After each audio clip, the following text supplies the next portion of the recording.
ಧೀಮಂತ ನಾಯಕ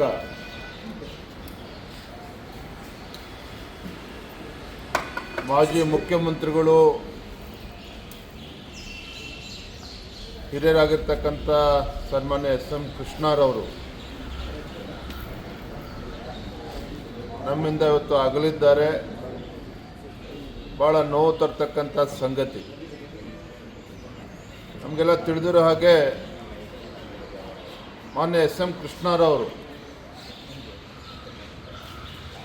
ಅಜಾತ ಶತ್ರು ಅಂತಲೇ ನಾವು ಕರಿಬೋದು. ಮಾಜಿ ಮುಖ್ಯಮಂತ್ರಿಗಳಾಗಿ, ವಿದೇಶಾಂಗ ಸಚಿವರಾಗಿ, ರಾಜ್ಯಪಾಲರಾಗಿ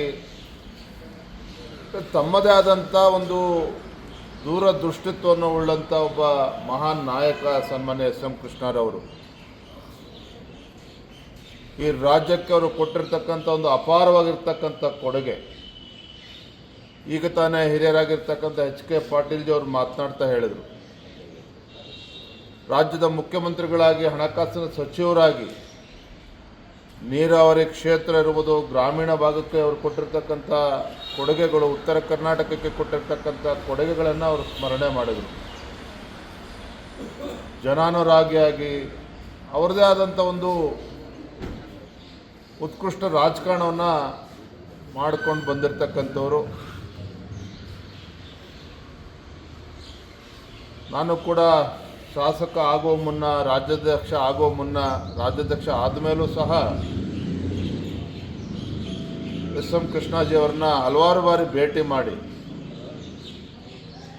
ಅವರೊಂದು ಆಶೀರ್ವಾದನೂ ಕೂಡ ಪಡೆದುಕೊಂಡಿದ್ದೆ. ಅವರ ಮಾರ್ಗದರ್ಶನವನ್ನು ಕೂಡ ಆಗಾಗ ಭೇಟಿ ಮಾಡಿ ಪಡೆದುಕೊಳ್ತಕ್ಕಂಥ ಪ್ರಯತ್ನವನ್ನು ಕೂಡ ಮಾಡ್ತಾ ಇದ್ದೆ. ನಾನು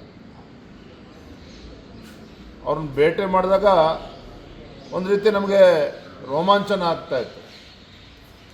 ನಮ್ಮಲ್ಲೂ ಕೂಡ ಇನ್ನೂ ಹೆಚ್ಚು ಒಂದು ಕೆಲಸ ಮಾಡ್ತಕ್ಕಂಥ ಒಂದು ಉತ್ಸಾಹ ನಮ್ಮಲ್ಲೂ ಕೂಡ ಚಿಮ್ಮೋ ರೀತಿಯಲ್ಲಿ ಆ ರೀತಿ ನಮಗೆ ಬೆನ್ನು ತಟ್ಟಿ ನಮಗೆ ಸಲಹೆಗಳನ್ನು ಕೂಡ ನೀಡ್ತಾಯಿದ್ರು.